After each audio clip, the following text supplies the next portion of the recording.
ಈಗಾಗಲೇ ನಾನು ಪದ್ಯಗಳ ಸಾರಾಂಶವನ್ನು ಹಾಗೂ ಪಾಠಗಳ ವಿವರಣೆಯನ್ನು ನಾನು ನೀಡಿದ್ದೀನಿ. ಇನ್ನು 4 ಅಂಕದ ಪ್ರಶ್ನೆಗಳಿಗೆ ಯಾವ ರೀತಿ ಉತ್ತರವನ್ನು ಬರೀಬೇಕು ಅನ್ನೋದನ್ನು ನಾನು ಲೆಸನ್ ವೈಸ್, ಚಾಪ್ಟರ್ ವೈಸ್ ಮಾಡ್ತಾ ಹೋಗ್ತೀನಿ. ಅಂದರೆ ಮೊದಲಿಗೆ ಕದಡಿದ ಸಲಿಲಂ ತಿಳಿವಂದದೆ ಈ ಒಂದು ಪದ್ಯದಲ್ಲಿ ಬರುವಂತಹ 4 ಮಾರ್ಕ್ಸ್ ಕ್ವೆಶನ್ ಏನು, ಅದಕ್ಕೆ ಯಾವ ರೀತಿ ಆನ್ಸರ್ ಮಾಡಬೇಕು ಅನ್ನೋದನ್ನು ನಾನು ಹೇಳ್ಕೊಂಡು ಕೊಡ್ತೀನಿ. ಜೊತೆಗೆ ಆನ್ಸರ್ಸು ಸ್ಕ್ರೀನ್ ಮೇಲೆ ಕೂಡ ಡಿಸ್ಪ್ಲೇ ಆಗ್ತಿರುತ್ತೆ, ಅದನ್ನು ಬರ್ಕೊಂಡು ನೀವು ನೋಟ್ಸ್ ಕೂಡ ಮಾಡ್ಕೊಬೋದು. ಪ್ರಶ್ನೆ ನೋಡೋಕ್ಕೂ ಮುಂಚೆ ಒಂದು ಸಣ್ಣ ಕಿವಿ ಮಾತನ್ನು ಹೇಳ್ತೀನಿ. ಕೆಲವ್ರಿಗೆ ಆತಂಕ ಇರುತ್ತೆ, ಏನಂತಂದರೆ 4 ಅಂಕದ ಪ್ರಶ್ನೆಗೆ ಎಷ್ಟುದ್ದ ಆನ್ಸರ್ ಬರೆದ್ರೆ ನನಗೆ ಫುಲ್ ಮಾರ್ಕ್ಸ್ ಸಿಗುತ್ತೆ, 1 ಪೇಜ್ ಬರಿಬೇಕಾ, ಅದಕ್ಕೂ ಜಾಸ್ತಿ ಬರಿಬೇಕಾ, ಅಥವಾ ನಾನು ಅದಕ್ಕೂ ಕಮ್ಮಿ ಬರೆದ್ರೆ ನನಗೆ ಕಮ್ಮಿ ಮಾರ್ಕ್ಸ್ ಕೊಡ್ತಾರಾ, ಫುಲ್ ಮಾರ್ಕ್ಸ್ ಕೊಡೋದಿಲ್ವಾ ಅನ್ನೋ ಭಯ ಇರುತ್ತೆ.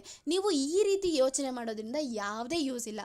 ನೀವು ಯಾವ ರೀತಿ ಯೋಚನೆ ಮಾಡಬೇಕಂದ್ರೆ, ನಾನು ಯಾವ ಕಂಟೆಂಟನ್ನು ಈ ಒಂದು ಆನ್ಸರಲ್ಲಿ ಬರೆದ್ರೆ ನನಗೆ ಫುಲ್ ಮಾರ್ಕ್ಸ್ ಕೊಡ್ತಾರೆ ಅಂತ ಯೋಚನೆ ಮಾಡಬೇಕಾಗತ್ತೆ. ಅಷ್ಟೇ ಅಲ್ಲ, ಯಾವ ಒಂದು ಪಾಠ ಅಥವಾ ಪದ್ಯದಿಂದ ನಿಮಗೆ ಪ್ರಶ್ನೆ ಬಂದಿರುತ್ತೋ ಅದರಲ್ಲೇ ಇರುವಂಥ ಪದಗಳನ್ನು ನೀವು ಬಳಸಿ ನಿಮ್ಮ ಉತ್ತರವನ್ನು ರಚಿಸಿದ್ದೀರಾ ಅಂದರೆ ಅದು ಇನ್ನೂ ಅರ್ಥಪೂರ್ಣವಾಗಿರುತ್ತೆ ಅಂತ ಹೇಳ್ಬೋದು. ಇನ್ನು ಈಗ ಕದಡಿದ ಸಲಿಲಂ ತಿಳಿವಂದದೆ ಎಂಬ ಪದ್ಯದಲ್ಲಿ ಬರುವಂಥ 4 ಅಂಕದ ಪ್ರಶ್ನೆಗಳನ್ನ ನೋಡೋದಾದರೆ, ಮೊದಲನೇ ಪ್ರಶ್ನೆ, ರಾವಣನು ಬಹುರೂಪಿಣಿ ವಿದ್ಯೆಯನ್ನು ಒಲಿಸಿಕೊಂಡ ಸಂದರ್ಭವನ್ನು ವಿವರವಾಗಿ ಬರೆಯಿರಿ. ಮೊದಲಿಗೆ ನಾನು ಒಂದ್ಸಲಿ ಉತ್ತರವನ್ನು ಓದ್ತೀನಿ, ಅದಾದ ನಂತರ ಎಕ್ಸ್ಪ್ಲೇನ್ ಮಾಡ್ತೀನಿ. ರಾವಣನು ಸೀತೆಯನ್ನು ಅಪಹರಿಸಿಕೊಂಡು ಬಂದ ನಂತರ ರಾಮ ತನ್ನ ಕಪಿ ಸೈನ್ಯದೊಂದಿಗೆ ಲಂಕೆಯನ್ನು ಮುತ್ತಬಹುದು ಎಂದು ಭಾವಿಸುತ್ತಾನೆ. ಆದ್ದರಿಂದ ರಾವಣನು ತಾನು ಇನ್ನೂ ಬಲಿಷ್ಠನಾಗಬೇಕೆಂದು ಬಗೆದು ಬಹುರೂಪಿಣಿ ವಿದ್ಯೆಯನ್ನು ಸಿದ್ಧಿಸಿಕೊಳ್ಳುವ ಸಲುವಾಗಿ ಏಕಾಚಿತ್ತದಿಂದ ಧ್ರುವಮಂಡಲದಂತೆ ಚಲಿಸದೆ ತಪಸ್ಸನ್ನು ಮಾಡುತ್ತಾನೆ. ಆಗ ರಾವಣನ ತಪಸ್ಸಿಗೆ ಮೆಚ್ಚಿದ ಬಹುರೂಪಿಣಿ ವಿದ್ಯೆಯು ಮುಂಗಾರು ಮಳೆಯ ಅತಿ ಘೋರವಾದ ಗುಡುಗು ಸಿಡಿಲಿನಂತೆ ಎರಗುವ ರೀತಿಯಲ್ಲಿ, ಯಮನ ನಾಲಿಗೆ ಭೂಲೋಕವನ್ನು ಆವರಿಸಿಕೊಳ್ಳುವ ರೀತಿಯಲ್ಲಿ ವಿದ್ಯಾಧರ ದೇವತೆ ಪ್ರತ್ಯಕ್ಷವಾಗಿ ನನ್ನಿಂದ ಯಾವ ಕಾರ್ಯವಾಗಬೇಕು ಹೇಳು ಎಂದು ರಾವಣನನ್ನು ಕೇಳುತ್ತಾಳೆ.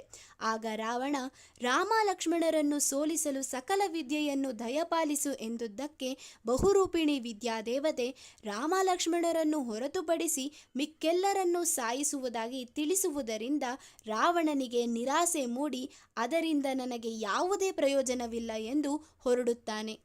ಇಲ್ಲಿ ರಾವಣ ಬಹುರೂಪಿಣಿ ವಿದ್ಯೆಯನ್ನು ಒಲಿಸ್ಕೊಂಡಂತ ಒಂದು ಸಂದರ್ಭದ ಬಗ್ಗೆ ಕೇಳಿದ್ದಾರೆ. ಸೀತೆಯನ್ನ ರಾವಣ ಅಪಹರಿಸಿಕೊಂಡು ಬಂದ ನಂತರ ಯಾವಾಗ ಅವನಿಗೆ ರಾಮ ಮತ್ತು ಅವನ ಕಪಿ ಸೈನ್ಯ ಲಂಕೆಗೆ ನುಗ್ಗಿ ಯುದ್ಧವನ್ನ ಮಾಡ್ಬೋದು ಅನ್ನೋ ಸೂಚನೆ ಸಿಗುತ್ತೋ ಆ ಯುದ್ಧಕ್ಕೋಸ್ಕರ ಅವನು ಇನ್ನೂ ಬಲಿಷ್ಠನಾಗಬೇಕೆಂಬ ಕಾರಣಕ್ಕೆ ಬಹುರೂಪಿಣಿ ವಿದ್ಯೆಯನ್ನು ಸಿದ್ಧಿಸ್ಕೊಳ್ಳೋದಕ್ಕೆ ತಪಸ್ಸನ್ನು ಮಾಡೋಕೆ ಹೋಗ್ತಾನೆ. ಆ ತಪಸ್ಸನ್ನು ಅವನು ಯಾವ ರೀತಿ ಮಾಡ್ತಾನೆ ಅಂದರೆ ಏಕಚಿತ್ತದಿಂದ ಧ್ರುವ ಮಂಡಲದಂತೆ ಚಲಿಸದೆ ತಪಸ್ಸನ್ನು ಮಾಡ್ತಾನೆ. ಅಂದರೆ ದೃಢ ಮನಸ್ಸಿನಿಂದ ಅವನ ಮನಸ್ಸು ಆ ಕಡೆ ಈ ಕಡೆ ಎಲ್ಲೂ ಕೂಡ ವಾಲ್ದಲೆ ಅಚ್ಚುಕಟ್ಟಾಗಿ ಕಟ್ಟುನಿಟ್ಟಿನಿಂದ ಆ ಒಂದು ತಪಸ್ಸನ್ನು ಮಾಡ್ತಾನೆ. ಆ ತಪಸ್ಸಿಗೆ ಮೆಚ್ಚಿ ಈ ಬಹುರೂಪಿಣಿ ವಿದ್ಯಾದೇವತೆ ಪ್ರತ್ಯಕ್ಷರಾಗ್ತಾರೆ. ಅದು ಯಾವ ರೀತಿ ಅಂದರೆ, ಈಗ ಮುಂಗಾರು ಮಳೆ ಏನಾದರೂ ಅತಿ ಘೋರವಾದ ಗುಡುಗು ಸಿಡಿಲಿನ ಜೊತೆ ಬಂದರೆ ಯಾವ ರೀತಿ ಇರುತ್ತೋ ಹಾಗೆ ಯಮನ ನಾಲಿಗೆ ಇಡೀ ಭೂಲೋಕವನ್ನು ಆವರಿಸ್ಕೊಂಡ್ರೆ ಯಾವ ರೀತಿ ಇರುತ್ತೋ ಆ ರೀತಿ ಪ್ರತ್ಯಕ್ಷವಾಗಿ ನಿನಗೆ ಏನು ವರ ಬೇಕು, ನಿನಗೆ ನನ್ನಿಂದ ಏನು ಕೆಲಸ ಆಗಬೇಕು ಅಂತ ಕೇಳುತ್ತೆ. ಅದಕ್ಕೆ ರಾವಣ ಹೇಳ್ತಾನೆ ರಾಮ ಲಕ್ಷ್ಮಣರನ್ನು ಯುದ್ಧದಲ್ಲಿ ಸೋಲಿಸಬೇಕು ಅಂತ.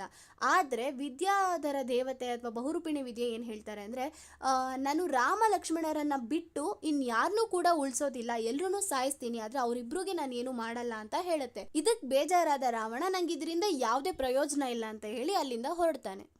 ಇನ್ನು ಎರಡನೇ ಪ್ರಶ್ನೆ, ಪ್ರಮದವನದಲ್ಲಿ ರಾವಣ ಸೀತೆಯರ ನಡುವೆ ನಡೆದ ಸಂಭಾಷಣೆಯನ್ನು ವಿವರಿಸಿ. ರಾವಣನು ಬಹುರೂಪಿಣಿ ಸಿದ್ಧಿಯನ್ನು ಪಡೆದಿದ್ದೇನೆ ಎಂದು ಭಾವಿಸಿಕೊಳ್ಳುತ್ತಾನೆ. ಇದರಿಂದ ಅತಿಯಾದ ಉತ್ಸಾಹದಿಂದ ಸೀತೆಯ ಬಳಿ ಬರುವುದನ್ನು ಕೇಚರ ಕಾಂತೆಯರು ಸೀತೆಗೆ ತೋರುತ್ತಾರೆ. ಪತಿಭಕ್ತಿಯನ್ನು ಹೊಂದಿದ್ದ ಸೀತೆ ಅವನ ರೂಪವನ್ನು ಹುಲ್ಲಿಗೆ ಸಮಾನವೆಂದು ಭಾವಿಸಿಕೊಳ್ಳುತ್ತಾಳೆ. ಅಲ್ಲದೆ ತನ್ನ ಮನಸ್ಸಿನಲ್ಲಿ ಈ ದುಷ್ಟ ರಾವಣನು ರಾಮ ಲಕ್ಷ್ಮಣರ ಬಗ್ಗೆ ಯಾವ ಕೆಟ್ಟ ವಾರ್ತೆಯನ್ನು ತರುತ್ತಿದ್ದಾನೆಯೋ ಎಂದು ಆತಂಕ ಪಡುತ್ತಿದ್ದ ಸಂದರ್ಭಕ್ಕೆ ಸರಿಯಾಗಿ ರಾವಣ ಸೀತೆಯ ಬಳಿ ಬರುತ್ತಾನೆ. ಸೀತೆಯನ್ನು ಕುರಿತು, ನನಗೆ ಬಹುರೂಪಿಣಿ ವಿದ್ಯೆ ಸಿದ್ಧಿಸಿರುವುದರಿಂದ ಇನ್ನು ನನ್ನ ಎದುರು ನಿಲ್ಲುವ ಪರಾಕ್ರಮಿಗಳು ಯಾರೂ ಇಲ್ಲ, ಈಗ ನನಗೆ ಅಸಾಧ್ಯವಾದುದು ಯಾವುದೂ ಇಲ್ಲವೆಂದು ಹೇಳಿ ನೀನು ರಾಮನನ್ನು ಬಿಟ್ಟು ಬಾ, ನನ್ನ ಸಕಲ ಸಂಪತ್ತು ದಿವ್ಯಭೂಷಣಗಳ ಒಡತಿಯಾಗಿ ಬಾಳು, ನನ್ನನ್ನು ಒಪ್ಪಿಕೋ ಎಂದಾಗ ಸೀತೆಯು ಸಕಲ ರಾಜ್ಯ ಸಂಪತ್ತು ಹಾಗೂ ರಾಜ್ಯಲಕ್ಷ್ಮಿಯನ್ನು ತೃಣ ಸಮಾನವಾಗಿ ಭಾವಿಸುತ್ತಾಳೆ. ಯುದ್ಧದಲ್ಲಿ ರಾಮ ಲಕ್ಷ್ಮಣರ ಪ್ರಾಣದವರೆಗೂ ಹೋಗಬೇಡ ಎಂದು ಬೇಡಿಕೊಂಡು ಮೂರ್ಛಿತಳಾಗುತ್ತಾಳೆ.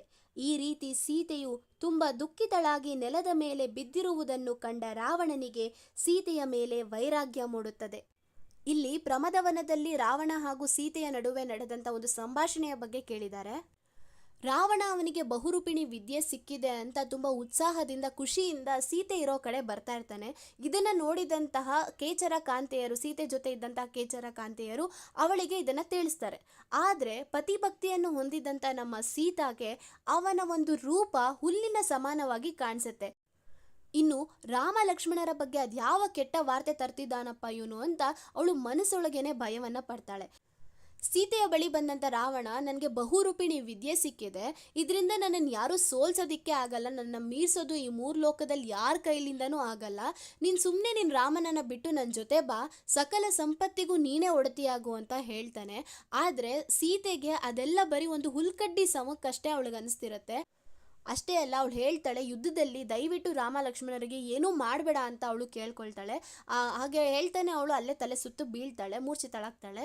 ಇದನ್ನು ಕಂಡಂಥ ಅವಳ ಒಂದು ದುಸ್ಥಿತಿಯನ್ನು ಕಂಡಂಥ ರಾವಣನಿಗೆ ಅವನ ಮನಸ್ಸಲ್ಲಿ ವೈರಾಗ್ಯ ಮೂಡುತ್ತೆ. ನಾನು ಯಾಕೆ ಈ ರೀತಿ ನಡ್ಕೊಂಡೆ ಅನ್ನೋದು ಅವನಿಗೆ ಅವಾಗ ಪಶ್ಚಾತ್ತಾಪ ಉಂಟಾಗತ್ತೆ. ಇನ್ನು ಮೂರನೇ ಪ್ರಶ್ನೆ, ರಾವಣನ ಮನಪರಿವರ್ತನೆಯ ಸಂದರ್ಭವನ್ನು ಕವಿ ಹೇಗೆ ಚಿತ್ರಿಸಿದ್ದಾನೆ ವಿವರಿಸಿ. ರಾವಣನ ಮನಪರಿವರ್ತನೆಯನ್ನು ಕವಿ ಮನೋಜ್ಞವಾಗಿ ಚಿತ್ರಿಸಿದ್ದಾರೆ.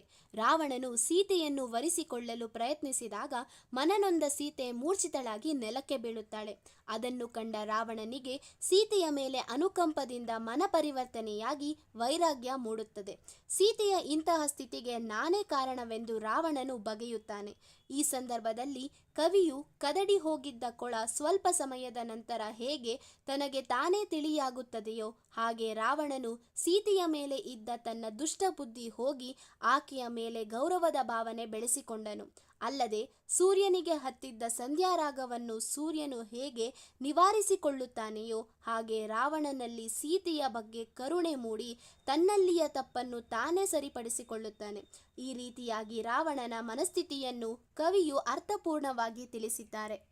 ಇಲ್ಲಿ ರಾವಣನ ಮನಪರಿವರ್ತನೆ ಯಾವ ರೀತಿ ಆಯಿತು ಆ ಸಂದರ್ಭವನ್ನು ಇಲ್ಲಿ ವಿವರಿಸಿ ಅಂತ ಕೇಳಿದ್ದಾರೆ. ಸೀತೆಗೆ ನೀನು ನನ್ನ ಜೊತೆ ಇದ್ಬಿಡು, ರಾಮನ ಬಿಟ್ಬಿಡು ಅಂತ ರಾವಣ ಮನವೊಲಿಸೋಕ್ಕೆ ಟ್ರೈ ಮಾಡ್ತಿದ್ದಾಗ ಸೀತೆ ಇದರಿಂದ ನೊಂದು ಅಲ್ಲೇ ಮೂರ್ಛಿತಳಾಗಿ ಬೀಳ್ತಾಳೆ. ಅವಳ ಈ ಒಂದು ದುಸ್ಥಿತಿಯನ್ನು ನೋಡೋಕ್ಕಾಗ್ದಲೇ ರಾವಣನಿಗೆ ಅನುಕಂಪ ಉಂಟಾಗುತ್ತೆ. ಅವನ ಮನ ಪರಿವರ್ತನೆ ಆಗಿ ಅವನಿಗೆ ವೈರಾಗ್ಯ ಮೂಡೋದಕ್ಕೆ ಶುರುವಾಗುತ್ತೆ.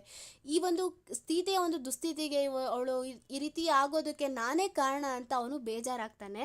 ಅಷ್ಟೇ ಅಲ್ಲ, ಹೇಗೆ ಒಂದು ಕದಡಿದಂತಹ ಕೊಳ ಒಂದು ಸ್ವಲ್ಪ ಹೊತ್ತು ಆದಮೇಲೆ ಅದಾಗದೇ ತಿಳಿಯಾಗುತ್ತೋ ಸರಿ ಹೋಗುತ್ತೋ, ಅದೇ ರೀತಿ ಇಲ್ಲಿ ರಾವಣನು ಕೂಡ ಮುಂಚೆ ಸೀತೆ ಬಗ್ಗೆ ದುರಾಸೆಗಳನ್ನ ದುಷ್ಟಬುದ್ಧಿಯನ್ನು ಇಟ್ಕೊಂಡಿದ್ದಂಥ ಅವನು ಈಗ ಅವಳ ಮೇಲೆ ಒಂದು ಗೌರವವನ್ನು ಬೆಳೆಸ್ಕೊಳ್ತಿದ್ದಾನೆ.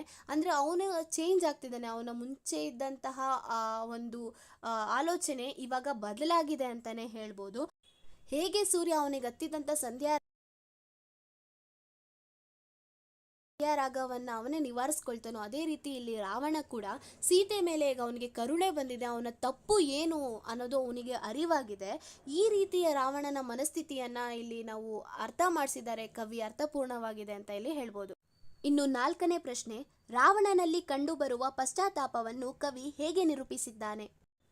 ರಾವಣನು ಸೀತೆಯ ಮೇಲೆ ವಿಧಿವಶದಿಂದ ವ್ಯಾಮೋಹಕ್ಕೊಳಗಾದ ಸಂದರ್ಭದಲ್ಲಿ ಸೀತೆ ಮೂರ್ಛಿತಳಾಗಿ ಬಿದ್ದ ಸಂದರ್ಭವನ್ನು ನೋಡಿ ರಾವಣ ಮೊಮ್ಮಲ ಮರುಗಿ ಪಶ್ಚಾತ್ತಾಪಕ್ಕೆ ಗುರಿಯಾಗುತ್ತಾನೆ. ಪ್ರಾಣಪ್ರಿಯರಾದ ರಾಮ ಸೀತೆಯರನ್ನು ನನ್ನ ವಿಧಿವಶದ ಛಲದಿಂದ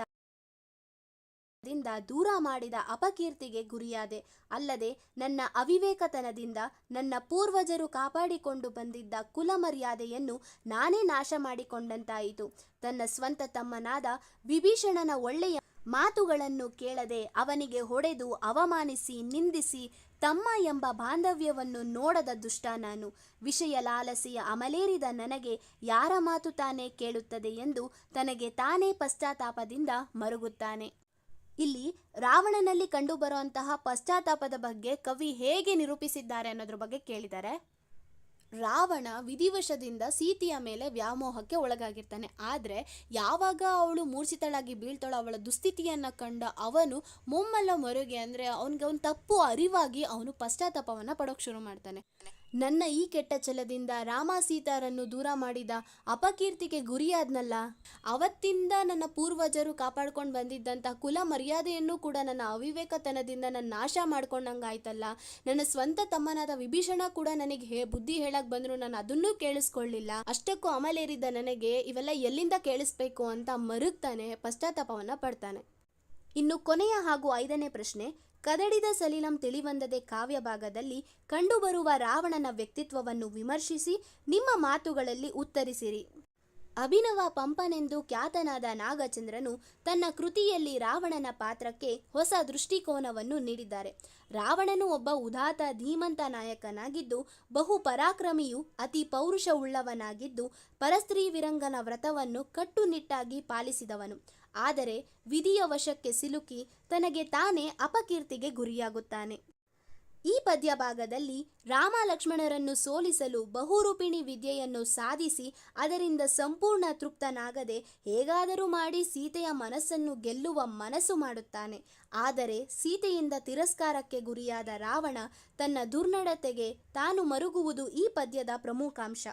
3 ಲೋಕವನ್ನು ನಡುಗಿಸುವ ರಾವಣ ಅತಿ ಪರಾಕ್ರಮಿಯಾಗಿದ್ದು ತನ್ನ ಪರಾಕ್ರಮದ ಹಮ್ಮಿನಲ್ಲಿ ತನ್ನ ಬಿರುದುಗಳನ್ನು ಎತ್ತಿ ಹಿಡಿಯುವ ಸಲುವಾಗಿ ರಾಮ ಲಕ್ಷ್ಮಣರನ್ನು ಸೋಲಿಸಿ ಆನಂತರ ಸೀತೆಯನ್ನು ಅವರಿಗೆ ನೀಡುವ ತಪ್ಪು ನಿರ್ಧಾರ ಮಾಡುತ್ತಾನೆ. ಒಟ್ಟಾರೆಯಾಗಿ ರಾವಣ ಈ ಪದ್ಯದಲ್ಲಿ ಒಬ್ಬ ಸ್ತ್ರೀಪರ ಚಿಂತಕನಂತೆ ಸ್ತ್ರೀಯರಿಗೆ ಸಕಲ ಗೌರವ ನೀಡುವ ಒಬ್ಬ ಮಹಾನ್ ವ್ಯಕ್ತಿಯಂತೆ ಕಂಡುಬಂದರೂ ಕೂಡ ರಾವಣನಲ್ಲಿ ಮೂಡುವ ದುರ್ನಡತೆ ಕೇವಲ ವಿಧಿಲಿಖಿತ ಎಂಬುದನ್ನು ಈ ಕಾವ್ಯ ಭಾಗದಲ್ಲಿ ಕಾಣಬಹುದು. ಇಲ್ಲಿ ರಾವಣನ ವ್ಯಕ್ತಿತ್ವದ ಬಗ್ಗೆ ವಿವರಿಸೋದಕ್ಕೆ ಹೇಳಿದರೆ, ಸಹಜವಾಗಿ ನಮ್ಮೆಲ್ಲರಿಗೂ ಗೊತ್ತಿರೋ ಪ್ರಕಾರ ರಾವಣ ಒಬ್ಬ ಕೆಟ್ಟ ಮನುಷ್ಯ. ಸೀತೆಯನ್ನು ಅಪಹರಿಸಿ ಅವಳ ಬಗ್ಗೆ ದುರಾಸೆಯನ್ನು ಹೊಂದಿದ್ದಂತಹ ಒಬ್ಬ ಕೆಟ್ಟ ಮನುಷ್ಯನಾಗಿ ನಾವು ಕಾಣ್ತೀವಿ. ಆದರೆ ನಮ್ಮ ನಾಗಚಂದ್ರರ ಪ್ರಕಾರ, ಅವರು ಬರೆದಿರೋ ಈ ಒಂದು ಪದ್ಯದ ಪ್ರಕಾರ ರಾವಣ ಒಬ್ಬ ಉದಾತ್ತ ಧೀಮಂತ ನಾಯಕ ಅಷ್ಟೇ ಅಲ್ಲ, ಅವನು ಪರಾಕ್ರಮಿಯೂ ಹಾಗೂ ಪೌರುಷವುಳ್ಳವನೂ ಆಗಿದ್ದ. ಇವನು ಸ್ತ್ರೀ ವಿರಂಗನ ವ್ರತವನ್ನು ಅಚ್ಚುಕಟ್ಟಾಗಿ ಪಾಲಿಸ್ತಿದ್ದ. ಅಂದರೆ ಪರಸ್ತ್ರೀಯರನ್ನು ಹತ್ರಕ್ಕೂ ಕೂಡ ಬಿಟ್ಕೋತಿರ್ಲಿಲ್ಲ, ಅಷ್ಟು ಅಚ್ಚುಕಟ್ಟಾಗಿ ವ್ರತ ಮಾಡ್ತಿರ್ತಾನೆ. ಆದರೆ ವಿಧಿ ಅವನ ಕೈಲಿ ಈ ಕೆಲಸವನ್ನು ಮಾಡಿಸುತ್ತೆ ಅನ್ನೋದು ಕವಿಯ ಅಭಿಪ್ರಾಯ. ಇನ್ನು ರಾವಣ ನನಗೆ ಬಹುರೂಪಿಣಿ ವಿದ್ಯೆ ಸಿಕ್ಕಿದೆ, ನೀನು ಯಾರೂ ಸೋಲ್ಸೋಕ್ಕಾಗಲ್ಲ, ನಾನು ರಾಮ ಲಕ್ಷ್ಮಣರನ್ನು ಸೋಲಿಸ್ತೀನಿ, ನೀನು ನನ್ನ ಜೊತೆ ಬಾ ಅಂತ ಎಲ್ಲ ಮಾತಾಡಿದಾಗ ಸೀತೆ ಯಾವಾಗ ಅದರಿಂದ ನೊಂದು ಮೂರ್ಛಿತಳಾಗಿ ಬೀಳ್ತಾಳೋ ಅವಳು ಒಂದು ದುಸ್ಥಿತಿಯನ್ನು ನೋಡಿದ ರಾವಣನಿಗೆ ಮನಪರಿವರ್ತನೆ ಆಗುತ್ತೆ. ಅವನಾಗಲೇ ಸೀತೆಯನ್ನು ಕಳಿಸ್ಕೊಡ್ಬೋದಾಗಿತ್ತು. ಆದರೆ ಅವನು ಒಬ್ಬ ಪರಾಕ್ರಮಿ, ಪೌರುಷವುಳ್ಳವನು. ಯುದ್ಧದಿಂದ ಹಿಂದೆ ಸರಿಯೋಕೆ ಅವನಿಗಿಷ್ಟ ಇಲ್ಲ. ಹಾಗಾಗಿ ಯುದ್ಧವನ್ನು ಮಾಡಿ ರಾಮ ಲಕ್ಷ್ಮಣರನ್ನು ಸೋಲಿಸಿ ಆನಂತರ ಅವರಿಗೆ ಸೀತೆಯನ್ನು ಒಪ್ಪಿಸೋ ನಿರ್ಧಾರವನ್ನು ತಗೊಳ್ತಾನೆ. ಅದೇ ಒಂದು ತಪ್ಪು ನಿರ್ಧಾರದಿಂದ ಅವನ ಪ್ರಾಣವನ್ನೇ ಕಳ್ಕೊಳ್ತಾನೆ. ಒಟ್ಟಾರೆಯಾಗಿ ರಾವಣ ಒಬ್ಬ ಸ್ತ್ರೀಪರ ಚಿಂತಕ, ಸ್ತ್ರೀಯರಿಗೆ ಗೌರವ ಕೊಡುವಂಥ ಒಬ್ಬ ಮಹಾನ್ ವ್ಯಕ್ತಿಯಾಗಿ ಕಂಡುಬಂದರೂ ಇವನ ಈ ದುರ್ನಡತೆ ಬರೀ ವಿಧಿಲಿಖಿತ ಎಂಬುದನ್ನು ಈ ಒಂದು ಕಾವ್ಯ ಭಾಗದಲ್ಲಿ ಕಾಣಬಹುದು. ಇದಿಷ್ಟು ಕದಡಿದ ಸಲಿಲಂ ತಿಳಿವಂದದೆ ಪದ್ಯದಲ್ಲಿ ಬರುವಂತಹ 4 ಅಂಕದ ಪ್ರಶ್ನೆಗಳಾಗಿವೆ.